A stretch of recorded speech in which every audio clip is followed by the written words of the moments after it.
Hello दोस्तों, स्वागत है आपका आपके YouTube चैनल GS बाय नंदन कुमार में। दोस्तों मैं हूं नंदन कुमार और दोस्तों आज मैं फिर आपके लिए ट्रिक लाया हूं।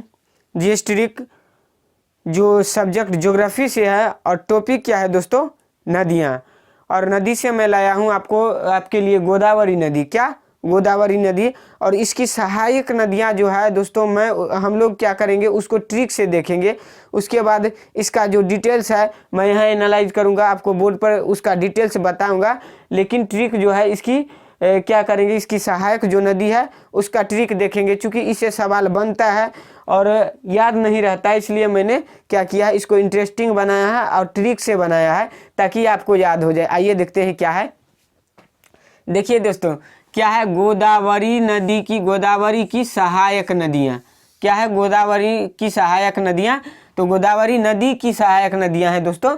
तो आइए देखते हैं क्या है ट्रिक। क्या है दोस्तों, वेन क्या मतलब, वेन मतलब गाड़ी। क्या दोस्तों, गाड़ी।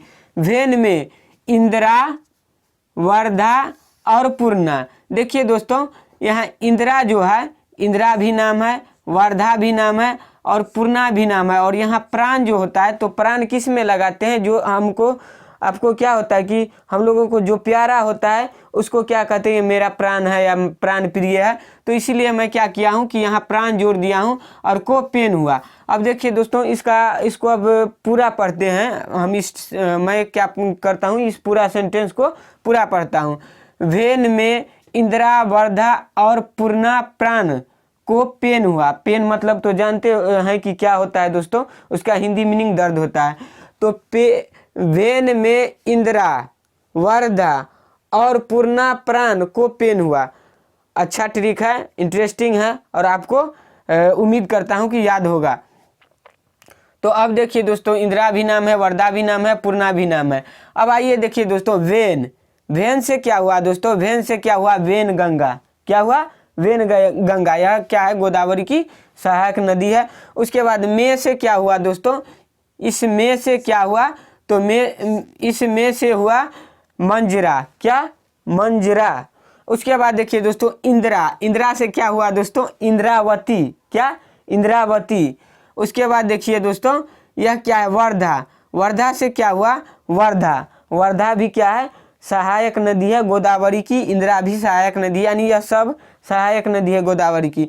उसके बाद देखिए दोस्तों, पूर्णा भी क्या है, सहायक नदी है गोदावरी की। उसके बाद क्या है दोस्तों, प्राण से, यही प्राण दोस्तों, प्राण से क्या है, प्राणहिता। क्या, प्राणहिता। तो प्राणहिता है। उसके बाद पेन से क्या है दोस्तों, पेन गंगा। पेन से क्या है दोस्तों, पेन गंगा। हुआ क्या है दोस्तों, साइलेंट को भी क्या है दोस्तों, साइलेंट। और आर भी क्या है, साइलेंट। यह क्या किया हूं मैं, एक दूसरे को क्या किया हूं कि जोड़ा हूं। जैसे और लगा दिया, मैं क्या किया हूं, और लगा दिया हूं ताकि आपको याद हो, एक पूरा मीनिंगफुल सेंटेंस बने और याद हो। तो आइए दोस्तों, अब देखते हैं गोदावरी नदी के बारे में। क्या, गोदावरी, यह तो इसकी सहायक नदी हुई। उसके बाद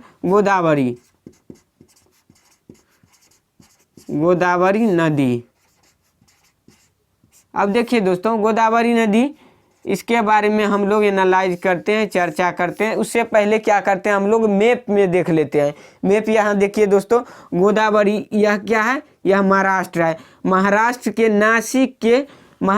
नासिक के कहाँ, तो त्र्यंबक। क्या दोस्तों, त्र्यंबक श्रेणी से क्या होता है, यह त्र्यंबक श्रेणी है, यह नासिक है। तो त्र्यंबक श्रेणी से क्या होता है कि यह नदी निकलती है, महाराष्ट्र के त्र्यंबक श्रेणी से निकलती है। और यह नासिक जो है, यह दोस्तों नासिक, यह गोदावरी नदी के किनारे स्थित है। पूछता है कि नासिक किस नदी के किनारे स्थित है, तो नासिक किस नदी के किनारे है दोस्तों, तो गोदावरी नदी के किनारे। यह कौन नदी है, यहाँ से ऐसे चली है, यह गोदावरी नदी है। और यह नासिक जो है गोदावरी नदी के किनारे स्थित है, जो कहाँ है दोस्तों, महाराष्ट्र में। यहाँ मैं महाराष्ट्र लिख देता हूँ। और यह महाराष्ट्र के त्र्यंबक श्रेणी से निकलती है। तो यह नासिक भी महाराष्ट्र में है। उसके बाद नांदेड़ पूछेगा दोस्तों, नांदेड़ शहर किस नदी के किनारे स्थित है? तो नांदेड़ शहर किस नदी के किनारे स्थित है दोस्तों? तो यह क्या है? गोदावरी नदी के किनारे स्थित है। और यह भी कहाँ है? तो यह भी महाराष्ट्र में ही है। कहाँ है दोस्तों? महाराष्ट्र में भी है। उसके बाद देखिए दोस्तों भद्राचलम, भद्राचलम, भद्राचलम, भद्राचलम भी पूछ देगा आपको कि किस नदी के किनारे स्थित है? तो वह भी गोदावरी नदी के किनारे है दोस्तों। किस राज्य में है यह पूछ देगा, तो किस राज्य में है दोस्तों? तो यहाँ देखिए यह क्या है? तेलंगाना है। क्या है दोस्तों? तेलंगाना। और भद्राचलम को क्या कहा जाता है? मंदिरों की नगरी। क्या? भद्राचलम जो है तेलंगाना में है, यहाँ पर मंदिर बहुत है, इसलिए क्या कहा जाता है इसको? मंदिरों की नगरी। किसको? भद्राचलम को। तो यह कहाँ है दोस्तों? तेलंगाना में, तेलंगाना में है। इसको क्या कहा जाता है दोस्तों? मंदिरों की नगरी, मंदिरों की नगरी। हम टू द पॉइंट चलेंगे, आपको सिर्फ पॉइंट बताऊंगा जो अभी एग्जाम के लिए इम्पोर्टेंट है और पूछ सकता है, वह आपको मैं बताऊंगा। अब देखिए दोस्तों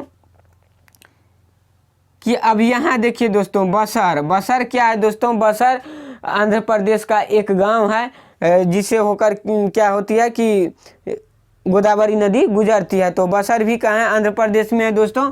और यहाँ देखिए दोस्तों, यहाँ यह जो है ऐसे ऐसे मैंने दिया है यहाँ पे। तो यह जो है दोस्त, यह क्या है? मछलीपट्टनम। क्या? मछलीपट्टनम, पट्टनम। क्या है दोस्तों? मछलीपट्टनम। यह कहाँ है? आंध्र प्रदेश में है, आंध्र प्रदेश में है। और क्या होता है कि यह क्या है? बंगाल की खाड़ी है, बे ऑफ बंगाल है, यह सब क्या है? बंगाल की खाड़ी है, बंगाल की खाड़ी का क्षेत्र है यह। और यही मछलीपट्टनम से जो क्या होती है, इसी मछलीपट्टनम होते हुए गोदावरी नदी क्या होती है कि यह गिर जाती है। कहाँ? तो दोस्तों बंगाल की खाड़ी में, बे ऑफ बंगाल में गिर जाती है। तो दोस्तों आई होप कि आपको यह मैप समझ में आया होगा। और इसी तरह से मैं आपको एक्सप्लेन करके यह बताया कि किस तरह से गिरती है नदी। तो यहाँ से आप मैप भी दिमाग में रख लीजिएगा। यह दोस्तों क्या है? छत्तीसगढ़ का क्षेत्र है दोस्तों। और अब यह नदी किस किस राज्य से होकर के गुजरती है? तो देख लीजिए दोस्तों, महाराष्ट्र हुआ, उसके बाद कर्नाटक का कुछ पोर्शन छू रहा है, उसके बाद देखिए क्या है यहाँ, यह क्या है? तेलंगाना है। उसके बाद देखिए दोस्तों छत्तीसगढ़ का कुछ पोर्शन छू रहा है। उसके बाद क्या कहते हैं, यह आंध्र प्रदेश का कुछ पोर्शन छू रहा है। उसके बाद देखिए दोस्तों यह उड़ीसा भी आती है। यहाँ देखिए दोस्तों यह जो क्षेत्र है, ये क्षेत्र जो है उड़ीसा का है। तो उड़ीसा भी आती है। वैसे मैप यहाँ ठीक से नहीं बना है, तो आप देख लीजिएगा मैप में, आपको सही तरीके से पता चल जाएगा। तो मैं बता देता हूँ एक बार कहाँ कहाँ। महाराष्ट्र लिख देता हूँ मैं। यह नदी का अपवाहन क्षेत्र, अपवाहन क्षेत्र दोस्तों कहाँ कहाँ है?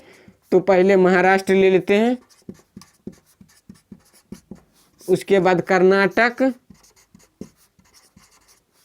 उसके बाद दोस्तों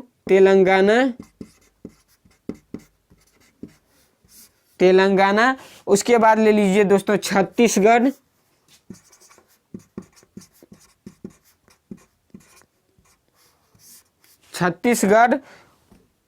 उसके बाद दोस्तों आंध्र प्रदेश,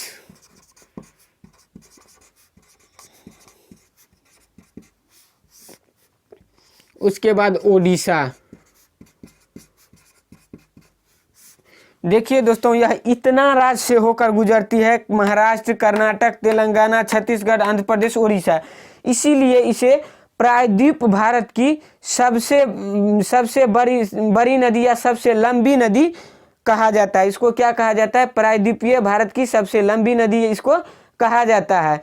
उसके बाद यह प्रायद्वीपीय भारत की सबसे चौड़ी नदी भी है। आइए मैं इसको, यहाँ गोदावरी नदी है, इसको क्या कहा जाता है? प्रायद्वीप भारत की, प्रायद्वीपीय भारत की सबसे लंबी नदी, सबसे लंबी या चौड़ी नदी। देखिए दोस्तों प्रायद्वीप भारत की सबसे लंबी या चौड़ी नदी हो गई। उसके बाद देखिए दोस्तों इसे क्या कहा जाता है? दक्षिणी गंगा। क्या? दक्षिणी गंगा। यह क्वेश्चन मोस्ट इम्पोर्टेंट है। इसे क्या कहा जाता है? दक्षिणी गंगा। यह क्वेश्चन आपका पेपर में आ सकता है, एनटीपीसी के पेपर में, तो इसको इम्पोर्टेंट मार्क कर लीजिएगा। दक्षिणी गंगा, या इसको एक और नाम से जाना जाता है दक्षिणी गंगा और बूढ़ी गंगा। क्या? बूढ़ी, दक्षिणी गंगा, और इसको एक किस नाम से जाना जाता है दोस्तों? तो बूढ़ी गंगा के नाम से भी जाना जाता है। उसके बाद देखिए दोस्तों, एक और क्वेश्चन आपको पूछेगा, दक्षिण भारत की गंगा। देखिए दोस्तों, इसको क्या कहा गया? दक्षिणी गंगा। उसके बाद एक और क्वेश्चन पूछता है, दक्षिण भारत की गंगा। जैसे दक्षिण भारत की कहा दोस्तों, तो की से आप रिलेट करिएगा कावेरी। की पूछेगा, दक्षिण भारत की कहा तो कावेरी, और दक्षिणी सीधे कह दिया तो गोदावरी। दक्षिणी सीधे कहा तो गोदावरी, दक्षिण भारत की गंगा कहा तो कावेरी। तो की से कावेरी रिलेट करिएगा, आपको याद हो जाएगा। तो इसमें फंसना नहीं है आपको। यह क्वेश्चन बहुत फंसाता है और कंफ्यूजन में आके क्या करता है स्टूडेंट, गलती मारता है। तो दक्षिणी गंगा पूछे तो गोदावरी, दक्षिण भारत की गंगा पूछे तो कावेरी। तो यह प्रायद्वीपीय भारत की सबसे लंबी और चौड़ी नदी है। अब दोस्तों, आपको के दिमाग में आता होगा कि प्रायद्वीपीय भारत क्या है। पूरा तो भारत है, लेकिन प्रायद्वीपीय भारत क्या है? तो दोस्तों यहाँ देखिए, यह क्या है दोस्तों हमारा? यह क्या है? बंगाल की खाड़ी। उसके बाद देखिए दोस्तों, यह क्या है? यह क्या है दोस्तों? अरब सागर। क्या है? अरब सागर, यानी अरेबियन सी। उसके बाद देखिए दोस्तों, यहाँ क्या है? हिंद महासागर है। यहाँ क्या है? हिंद महासागर है। यह क्या है? बंगाल की खाड़ी है। यह अरब सागर है। देखिए दोस्तों, यहाँ से आप देखिएगा तो जैसे यहाँ है, यहाँ से गुजरात का पोर्शन है, गुजरात से ऐसे ऐसे देखिएगा तो यह अरब सागर है। यानी इधर जो है पानी ही पानी है, पानी ही पानी है, पानी ही पानी है, पानी ही पानी है। यहाँ तक पानी ही पानी है, कोलकाता तक पानी ही पानी है। यानी इससे क्या है, और यहाँ से यह जो है, उसके बाद मध्य प्रदेश से यह बीचों बीच जो है, बीच से नीचे जो नीचे का पोर्शन जो है प्रायद्वीपीय भारत कहलाती है, और ऊपर का पोर्शन जो है, ऊपर का पोर्शन तो उत्तर भारत कहलाती है, लेकिन यह प्रायद्वीपीय भारत या दक्षिणी भारत कहलाती है। तो दोस्तों अब यहाँ से देखिए, यह भी क्षेत्र जो तीनों ओर से पानी से घिरा है, वैसा क्षेत्र जो तीनों ओर से पानी से घिरा हो और एक ओर स्थल हो, उसे क्या कहते हैं? प्रायद्वीप है। देखिए दोस्तों, यहाँ से यह इसका पश्चिम क्षेत्र हुआ, यह पूर्व क्षेत्र हुआ, उसके बाद दक्षिण क्षेत्र हुआ। तीनों क्षेत्र क्या है? पानी से घिरा है। सिर्फ एक क्षेत्र क्या है?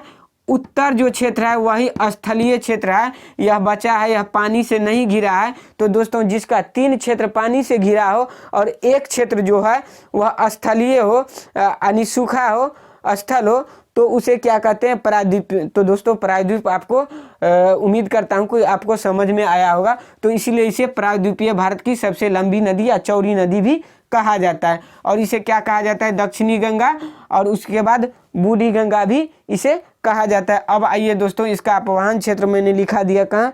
महाराष्ट्र, कर्नाटक, तेलंगाना, छत्तीसगढ़, आंध्र प्रदेश, ओडिशा। उसके बाद दोस्तों, इसकी लंबाई कितनी है? यह सबसे लंबी नदी है। तो यहाँ से देखिए, यहाँ तक आया है, इस छोर से उस छोर तक गया है। तो इसकी जो है लंबाई कितनी है? तो इसकी लंबाई देख लेते हैं। लंबाई क्या है दोस्तों? 1465। क्या? 1465 किलोमीटर। 1465 किलोमीटर इसकी क्या है दोस्तों? लंबाई है। क्या है दोस्तों? लंबाई है। तो आई होप कि दोस्तों आपको यह समझ में आया होगा। इससे जितना भी क्वेश्चन बनता था वह मैंने बता दिया। सहायक नदी बता, उसके बाद किस इसके किनारे कौन कौन सा शहर बसा है उसको मैंने बता दिया। उसके बाद प्रायद्वीपीय भारत की सबसे लंबी और चौड़ी नदी है। उसके बाद दक्षिणी गंगा और बूढ़ी गंगा भी इसे कहा जाता है। तो दोस्तों आई होप कि यह आपको समझ में आया होगा, और उम्मीद करता हूं कि आप इसे अच्छी तरह से याद कर पाएंगे इस ट्रिक से इसकी सहायक नदी को। तो दोस्तों अब हम लोग देखेंगे अगला ट्रिक। मेरा अगला ट्रिक कौन आने वाला है, मैं उसको आपको अगली क्लास में बताऊंगा। तब तक के लिए थैंक यू, गुड लक।